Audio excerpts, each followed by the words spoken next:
ఆ చెట్టేంటి? బాబా గారికి దాని కిందే జ్ఞానోదయం అయింది. అందుకే దాని జ్ఞానవృక్షం అంటారు. మిత్రులారా, భగవద్భక్తులారా, స్వామి, అందరికీ నేల తవ్వితే వరి పండుతుంది, నీకేం వజ్రాలు పడ్డాయి. ఇంకా ఏం కావాలి నాయనా? ఆకలి తీరింది కదా అని అడుక్కోవటం మానేస్తావా స్వామి? నాకు 3 కోరికలు ఉన్నాయి. ఏమిటో అవి? నేను పెళ్లికొచ్చాను. శశి అని, దాని పెళ్లి జరగకూడదు. జరగదు. అది నాకు కావాలి. ఎవడు ఊహించినోడితో అవుతుంది. నీకు సరేనా నాయనా?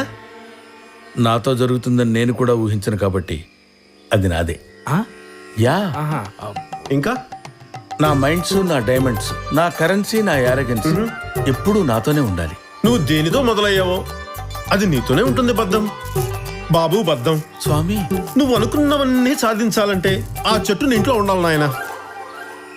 చెట్ట బద్దం భాస్కర్ పెరట్లో బాదం చెట్టు ఎక్కిస్తుంది కదా.